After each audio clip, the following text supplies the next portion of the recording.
Hi viewers, welcome to our channel. ప్రస్తుతం మనతో పాటు ప్రజా హక్కుల నేత ప్రొఫెసర్ హరగోపాల్ గారు ఉన్నారు. వారితో ఒకసారి మాట్లాడదాం. సార్ నమస్కారం సార్. నమస్కారం. సార్, కేటీఆర్ గారు అయితే లీగల్ గా ఫైట్ చేస్తానంటున్నారు. అంటే ఆయన మీద ఎంతో దారుణంగా ఆరోపణలు రావడం చూస్తాం. హీరోయిన్ల ఫోన్లు ట్యాప్ చేశారని, ప్రతిపక్షాల ఫోన్లు ట్యాప్ చేశారు, కేటీఆర్ గారే కారణం అని చెప్పేసి ఆయన అయితే ఇప్పుడు ఈ ఆరోపణలు చేసిన వాళ్ళందరికీ కూడా లీగల్ గా ఫేస్ చేయాలని చెప్పేసి స్టేట్మెంట్ కూడా ఇచ్చారు. అంటే ఆయన ఈ తప్పు నేను చేయలేదని ప్రూవ్ చేయడానికి ప్రయత్నిస్తున్నారా సార్? అంటే డిఫెండ్ చేసుకోవాల్సి వస్తుంది కదా, నేను చేశానా అంటే అవును.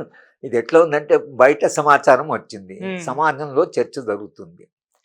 కేసీఆర్ గారికి ధైర్యం ఉంటే నైతికంగా ఎస్ మేము చేశాం, ఉమ్. మాకు ఈ సమాచారం అవసరమని మేము అనుకున్నాం, ప్రభుత్వం నడపడానికి మేము ఎందుకంటే మా ప్రభుత్వము ఇబ్బందులో పడకుండా క్రైసిస్లో పడకుండా కొంత సమాచారాన్ని మేము తీసుకున్నాం ఉమ్. కనుక దాంట్లో తప్పు లేదు. అంటే కొంత చట్టం ప్రకారం అది సరిగా కాదు, కానీ చట్టం ప్రకారం కొంచెం మేము అతిక్రమించిన వ్యవస్థ లేదా ప్రభుత్వం యొక్క స్టెబిలిటీ దాని సుస్థిరత కొరకని మేము చేశాం అని మీరు దాన్ని డిఫెండ్ చేసుకుంటే అది నైతికంగా మీకు బలంగా ఉంటుంది, చట్టపరంగా కొంత ఇదైనా. కానీ మేము చేయలేదు ఇదంతా నేను లీగల్ బ్యాట్. మీరేం లీగల్ బ్యాట్ చేస్తారు, పోయి ఏం చెప్తారు, టెలిఫోన్ ట్యాపింగ్ చేయలేదంటారా? టెలిఫోన్ ట్యాపింగ్ అంటే వీళ్ళు ఎవిడెన్స్ ఇవన్నీ ఇచ్చి ట్యాపింగ్ చేశారని, ట్యాపింగ్ చేస్తే అక్కడ రికార్డు ఉంటుంది, ఆ ఎవిడెన్స్ కోర్టు ముందుకు వస్తుంది. ఏం లీగల్ బ్యాటిల్ చేస్తారు? కానీ ఆయన పరిస్థితిని మనం అర్థం చేసుకోవద్దు. నేను చేసిన లేదా ప్రభుత్వం చేసింది అని అనడము ఆయనకు అంత ధైర్యం లేదు, అలా అనడానికి వాళ్ళు సిద్ధంగా లేరు. కాబట్టి నేను లీగల్ బ్యాటిల్ చేస్తాను. లీగల్ బ్యాటిల్ చేయాల్సింది ఇప్పుడున్న ప్రభుత్వం, ఆయన కాదు. లీగల్గా ప్రొసీడ్ అయ్యి ఈ పని చేశారు, ఈ తప్పులు చేశారు, దీనికి శిక్ష ఏమిటో శిక్ష వేయండి అని ఎవరైతే ఇబ్బంది పడ్డారో, ఎవరైతే విక్టిమ్సో వాళ్ళు కోర్టుకు పోవడం అర్థమైంది. కానీ నేను ఈయన మమ్మల్ని విక్టిమైజ్ చేశాడు అని చెప్పే వాళ్ళకు నువ్వే కోర్టుకు పోయి చెప్తామంటే మీరు కోర్టుకు పోవాల్సిన అవసరం లేదు. అన్లెస్ వీళ్ళు తప్పుడు సమాచారం చెప్పారు, మేము చేసిన దానికి కాకుండా డిస్టార్ట్ చేశారు, వీళ్ళు దాన్ని వక్రీకరణ చేసి చెప్తున్నారు, నాకు ఇమేజ్ దెబ్బతినడానికి వీళ్ళు చేస్తున్నారని ఎట్ ద మోస్ట్ ఆయన కోర్టుకు వెళ్ళి తన యొక్క సెల్ఫ్ ఇమేజ్, తన ఇమేజ్ను పాడు చేస్తున్నారని ఎట్ ద మోస్ట్ ఆయన చెప్పొచ్చు. కానీ ఫోన్ ట్యాపింగ్ మేము చేయలేదు అనడానికి ఆయనకి ఎక్కువ స్కోప్ లేదు. అంటే ఆ స్కోప్ ఏమైనా ఉంటే బిగినింగ్ ఉండేదేమో, కానీ పోలీస్ అధికారులు ఒకరి తర్వాత ఒకరు, టాప్ అధికారులు, రెస్పాన్సిబుల్గా ఉన్నవాళ్ళు అందరూ కూడా మూకుమ్మడిగా వాళ్ళు ఒకదాని తర్వాత ఒకటి మేము అది చేసాము, ఇది చేసాము, అది పైన చెప్పడం చేసామని ఏదైతే అంటున్నారో ఆ క్లించింగ్ ఎవిడెన్స్ ఉంది. కాబట్టి ఇవాళ కేసీఆర్ గారు కానీ ప్రభుత్వానికి కానీ దీని నుంచి ఇప్పుడున్న ప్రభుత్వం నేర్చుకోవాల్సింది ఏంటంటే మనము మన పరిమితులను దాటి, హద్దులను దాటి ఇటువంటి పనులు చేయకూడదు అని ఇప్పుడున్న ప్రభుత్వం దాని నుంచి ఏమైనా పాఠం నేర్చుకొని పోలీస్ అధికారులు కూడా మనకు చేతిలో అధికారం ఉంది కదా, ట్యాపింగ్ ఉంది, టెలిఫోన్లను ట్యాప్ చేయవచ్చు అనేటువంటి ఏదైతే మీరు చేశారో, తర్వాత వచ్చే పోలీస్ అధికారులు, ఇంటెలిజెన్స్ వాళ్ళు కూడా మనం చాలా జాగ్రత్తగా ఉండాలి, ఇవన్నీ బయటికి వస్తే ప్రమాదం, అయినా మనం హద్దులు దాటిపోకూడదు అని ఒక పాఠాన్ని పోలీసులు నేర్చుకున్నా, ప్రభుత్వం నేర్చుకున్నా దీని నుంచి మంచి గుణపాఠము సమాజానికి, అది కొంత ప్రజాస్వామ్య వ్యవస్థకు కూడా దోహదపడుతుంది. ఓకే సార్, యాజ్ ఏ ప్రజా హక్కుల నేతగా మీలాంటి వ్యక్తుల ఫోన్లు కూడా ట్యాప్ చేసే అవకాశం ఏమన్నా ఉంటుంది కదా? అంటే మీ ఫోన్లో ఏమైనా ట్యాప్ చేశారా సార్? అటువంటి సంగతులు ఏమైనా జరిగాయా? మా ఫోన్ ట్యాప్ చేయ, ఎందుకంటే కేంద్ర ప్రభుత్వము పెగాసెస్ లిస్ట్ ఎప్పుడైతే బయటకు వచ్చిందో ఆ పెగాసెస్లో నా పేరు ఉంది. ఓకే. కనుక వైరో వాళ్ళు వచ్చి నా ఫోను, నా కంప్యూటర్ అన్నీ వెతికారు. దాంట్లో ఏమన్నా అంటే మా మాటలు వింటున్నారు, మేమేం చెప్తున్నారు వింటున్నారు, అది సరే, అదొక అటు కాకుండా మేము మాట్లాడింది, అంటే మనం ఎన్నడూ మాట్లాడింది దాన్ని మన ఫోన్లో, మన కంప్యూటర్లో ఎట్లయితే రోనా విల్సన్ దాని విషయంలో అమెరికన్ కంపెనీ దీంట్లో 130 డాక్యుమెంట్స్ తెలియకుండా దాన్ని పెట్టారు. అది చాలా ప్రమాదం. ఓకే. ఎందుకంటే మీరు చెప్పని దాన్ని, చెయ్యని దాన్ని ప్రభుత్వమే లేదా పెగాసస్ వాడు దాన్ని మన కంప్యూటర్లో ఇరికించి దాన్ని మీకు వ్యతిరేకంగా ఎవిడెన్స్గా ఉపయోగించడము అది ప్రమాదం. ఓకే. అలాంటి వాళ్ళు ఈజ్ ఎన్ ఓపెన్ బుక్, మేము ఏమనుకుంటున్నాం అని చెప్తాం. పెద్ద మాకు సీక్రెట్గా చెప్పవలసినటువంటి రహస్యంగా ఉండాలంటే మేము బయట మాట్లాడు, మనం చేసే పని బయట చెప్పవలసిన అవసరం లేదు.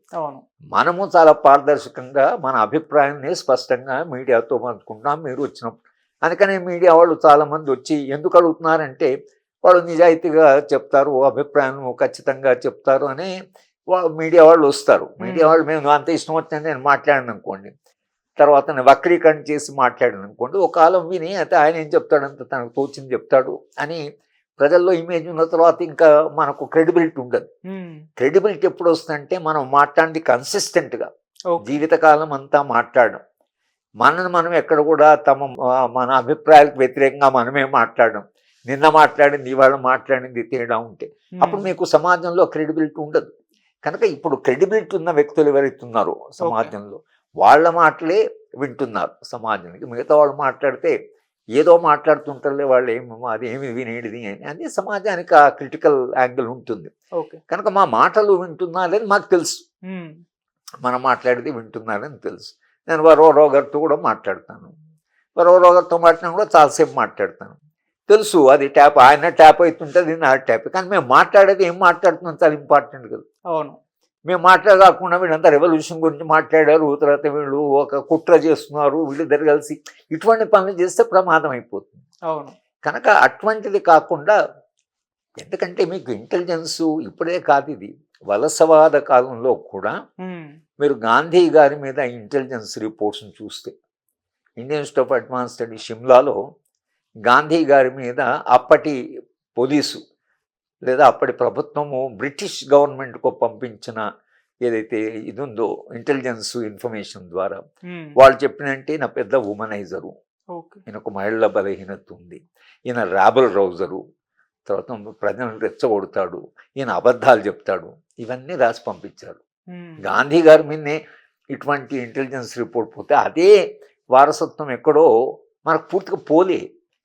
ఆ బ్రిటిష్ కాలంలో పంపించే విధంగానే ఇప్పుడు కూడా ఇంటెలిజెన్స్ రిపోర్ట్ చూస్తే దాంట్లో కొంత వాస్తవం ఉంటుంది, దాంట్లో కొంత వాళ్ళ స్వంత కవిత్వం ఉంటుంది, దాంట్లో కొంత కల్పితము తమ ఇమాజినేషన్ బట్టి ఉంటుంది. కనుక ఈ ప్రమాదం నుంచి ఎట్లా మనం ట్యాపింగ్ చేస్తున్నారు, నా ఫోన్ వింటున్నారు అనేది నాకు అది పెద్దగా చేస్తారు ప్రభుత్వం కాబట్టి వాళ్ళు చేస్తుంటారు, చేయకూడదు. వ్యక్తికి ఉండే ప్రైవసీ, రైట్ టు ప్రైవసీ, వ్యక్తిగత జీవితం ఉంటుంది, ఆ వ్యక్తిగత జీవితంలో స్వేచ్ఛగా జీవించేటువంటి ఒక మనకు రైట్ ఉంది. తర్వాత నా జీవితం నేను ప్రైవేట్గా, మా ఇంట్లో మేము ఏం చేస్తున్నాము ఇది నా ప్రైవేట్ లైఫ్. ఈ ప్రైవేట్ లైఫ్లో ప్రభుత్వానికి కానీ సమాజానికి సంబంధం ఉండదు. I live the way I want to live. కానీ మీరు దాంట్లో కూడా ప్రవేశించి దీన్నే డీప్ స్టేట్ అంటారు. అంటే రాజ్యము మీ కుటుంబంలోకి చొచ్చుకపోవడం, మీ వ్యక్తిగత జీవితంలోకి చొచ్చుకపోవడం, ఇది చాలా ప్రమాదం. ఏ డెమోక్రసీ అంటేనే రాజ్యానికి అధికారము, వ్యక్తికి స్వేచ్ఛ. స్వేచ్ఛ పరిధి పెరిగిన కొద్దీ ప్రజాస్వామ్యం బలపడుతుంది. నియంతృత్వము లేదా నియంత్రణ పెరిగిన కొద్దీ ప్రజాస్వామ్యం దెబ్బతింటుంది. ఈ పెగాసిస్ కానీ, ఈ ఫోన్ ట్యాపింగ్ కానీ, ఈ ప్రైవేట్ కన్వర్జేషన్ వినడం కానీ రాజ్యము తన హద్దుల్లో ఉండి పౌరుడికి హక్కులు ఉంటాయి, స్వేచ్ఛ ఉంటుంది, పౌరులు మాట్లాడడం, వాళ్ళ జీవితం వాళ్ళది, మనకు వాళ్ళ జీవితంతో వ్యక్తిగత జీవితంతో సంబంధం లేదు అని ఆ రాజ్యం అంగీకరిస్తేనేమో అది వేరే. కానీ ఈ ప్రైవేట్ లైఫ్కి పబ్లిక్ లైఫ్ మధ్య నుండి ఒక విభజన రేఖ ఏదైతుందో అది చాలా సున్నితమైన రేఖ. ఇప్పుడు రాజ్య వ్యవస్థ ఎలా అయిపోయిందంటే ఈ సున్నిత రేఖను దాటి మనుషుల జీవితంలోకి చొచ్చుకుపోవడం ఏదైతుందో ఇది వాళ్లకు మంచిది కాదు, పరిపాలించేవాడికి మంచిది కాదు, ప్రజాస్వామ్యానికి మంచిది కాదు, దాని నుంచి వచ్చే పెద్ద ప్రయోజనం కూడా ఏమి ఉండదు. మీకు వాళ్ళ ఇన్ఫర్మేషన్ మస్తు వచ్చింది.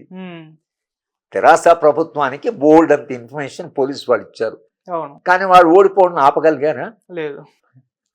కనుక మీకు సమాచారం ఉందా మాత్రం ఏం చేస్తారు? సమాచారం ఉన్నంత మాత్రాన కొందరిని అరెస్ట్ చేయవచ్చు, కొందరిని మీరు లోపల పెట్టవచ్చు, కానీ అందరిని పెట్టలేరు కదా. ప్రతిపక్ష నాయకులందరినీ తీసుకుపోయి మీరు లోపల పెట్టలేరు కదా. మీరు అవి చేస్తున్నారని బయట సమాజానికి తెలిసినప్పుడు సమాజం దాన్ని హర్షించే బదులు ఇదేంటి అసలు ఇంత సమాచారాన్ని వ్యక్తిగత జీవితంలో చేయడం ఏంటంటే దానికి నెగిటివ్ ఎఫెక్ట్ ఉంటుంది. కానీ సమాజం హర్షించి అబ్బా ఇంత సమాచారం కదా ఎంత గొప్ప ప్రభుత్వం అని అన్నారు కదా. ఇదేం ప్రభుత్వం ఇట్లా వ్యక్తిగత జీవితంలోకి వస్తూ రావడం ఏంటి అని అంటారు కదా. ఈ అవగాహన లేకపోవడం వల్ల ఇవాళ మీకు వ్యక్తిగత జీవితంలో మా ఫోన్లు వినడము, అందరి ఫోన్లు కన్వర్జేషన్ వినడం, భార్య భర్తల యొక్క సంభాషణ వినడం, అదేం ప్రభుత్వం అసలు అంటే ప్రభుత్వం దేని కొరకు ఉంది? అంటే వ్యక్తులను నియంత్రించడానికా లేకపోతే వ్యక్తుల స్వేచ్ఛను కాపాడడానికి? మేము పొలిటికల్ థియరీలో ఏం చెప్తామంటే క్లాస్ రూమ్లో రాజ్యం అనేది ఎందుకు వచ్చిందంటే వ్యక్తిగత భద్రతను కాపాడి వ్యక్తికి ఉండే స్వేచ్ఛని వ్యక్తికి ఉండే హక్కులని కాపాడడం కొరకు రాజ్యం వచ్చింది. రాజ్యానికి కొంచెం అధికారం ఉంటుంది కానీ ప్రజలకు ఎందుకంటే రాజ్యాన్ని సమాజం సృష్టించింది. సమాజాన్ని రాజ్యం సృష్టించాలి. అవును.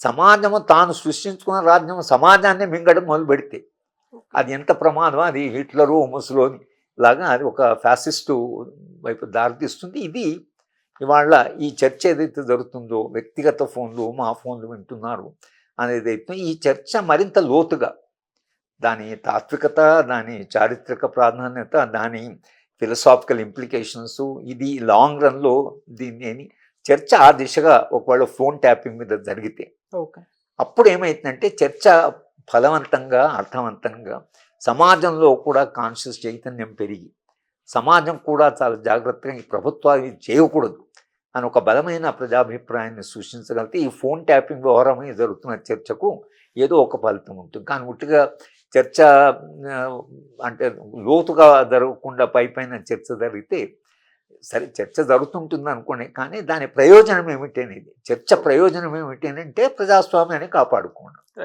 ఆ దిశగా చర్చ జరిగితే చాలా బాగుంటుంది.